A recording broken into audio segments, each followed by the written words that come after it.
मित्रों, दशहरा या नवरात्रि क्यों मनाई जाती है, इस पे जो है बहुत लोगों ने प्रश्न किया है। मित्रों, मैं बता दूं कि दशहरा या नवरात्रि क्यों मनाई जाती है, इसके दो कारण हैं। मैं बताता हूं दशहरा क्यों मनाया जाता है और उसके बाद ये भी जान लीजिएगा कि नवरात्रि क्यों मनाई जाती है।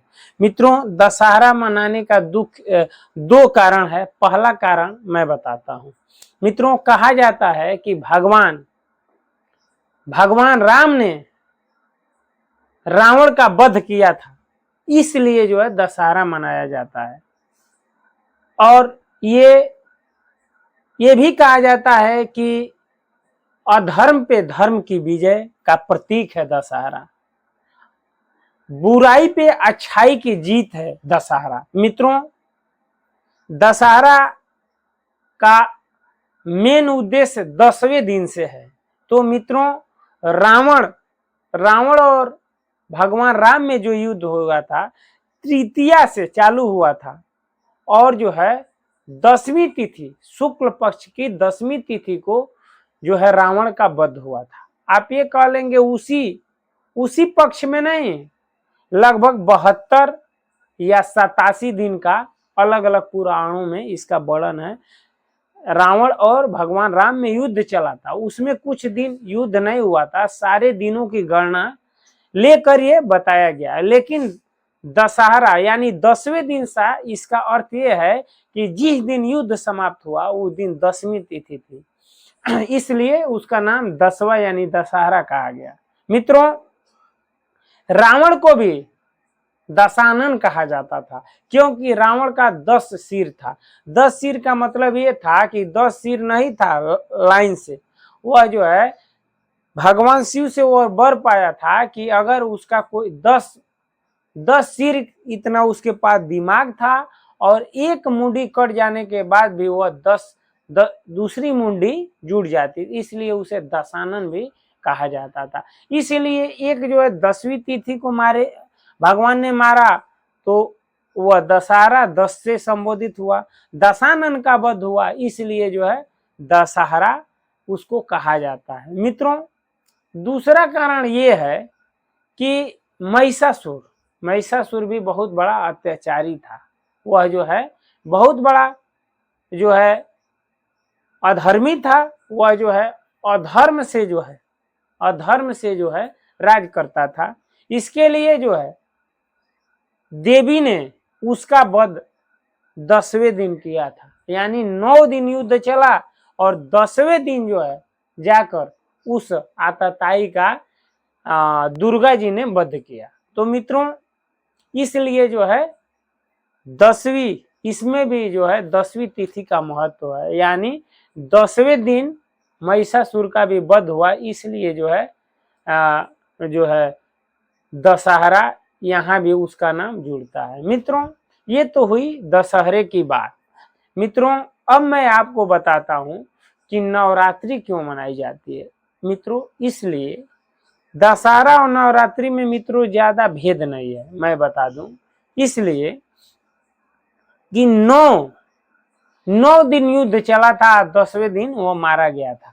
तो देवी ने पहले दिन कुछ और रूप बनाई, दूसरे दिन किसी और रूप में उन्होंने लड़ा, तीसरे दिन किसी और, चौथे दिन कुछ और, 5वें दिन कुछ और, 7वें दिन, 8वें दिन, 9वें दिन कुछ और रूप बनाकर देवी ने उस महिषासुर से अलग अलग रूपों में जो है उन्होंने युद्ध किया था और 10वें दिन उस आतताई का माता जी ने वध कर दिया था। इसलिए मित्रों, उस अलग अलग रूप को 9 दिन नवरात्र के रूप में हम और आप मनाते हैं। पूरा विश्व जो है नवरात्र के रूप में मनाता है।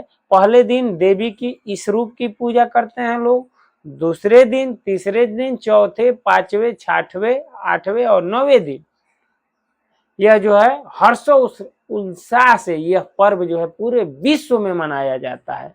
मित्रों, इसमें जो है लोग 9 दिन का उपवास व्रत रखते हैं।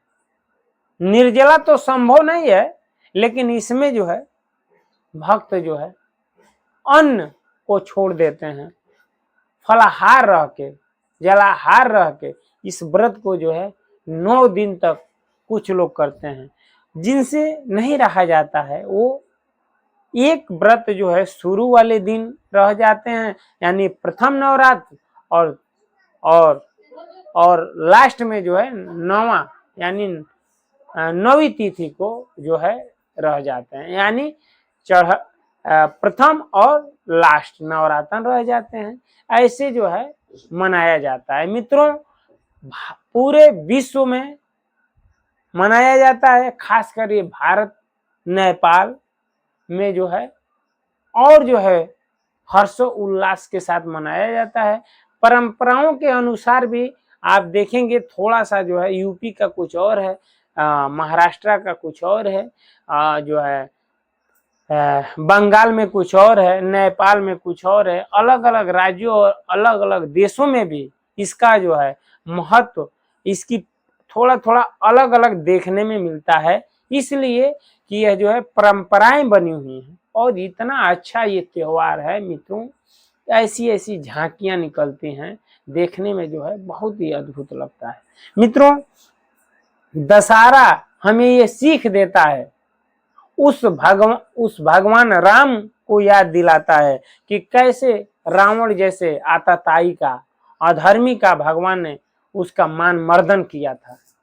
भगवान राम ने यह दिखाया, ये संदेश दिया कि कितना हो बड़ा कोई अत्याचारी हो, कितना हो बड़ा बलवान हो और जो है अधर्म के मार्ग पे आ गया हो, कितना हो बड़ा ज्ञानी हो, अगर वह अधर्म पे मार्ग पे आ गया हो तो उसको जो है छोड़ा नहीं जाएगा।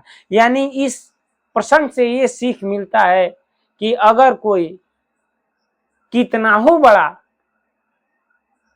बलवान हो जाए, धनवान हो जाए, गुणवान हो जाए, लेकिन अगर वो अधर्म के मार्ग पे है तो उसका जो एक ना एक दिन उसका जो है नाश होना ही है, क्योंकि कभी भी धर्म पे अधर्म जीत नहीं सकता। ये दशहरा हमको और आपको सिखाया जाता है। मित्रों, दशहरा के दिन देखे होंगे कि लोग जो है रावण के पुतलों को बनाकर वो दिन जो है जलाया जाता है, यानी रावण को जलाया जाता है इसलिए कि यह उस दिन को याद किया जाता है कि उस दिन भगवान ने इस अधर्मी को, इस आतताई को, इसके सारे अहंकार को भगवान ने अपने बाणों के द्वारा, अपने जो है तेज के द्वारा जला डाला था। इसके सारे अभिमान को भगवान जला दिए थे। इसलिए जो है इस दिन को जो है हर्ष उल्लास के साथ मनाया जाता है। ये दशहरा हमको सीख देती है।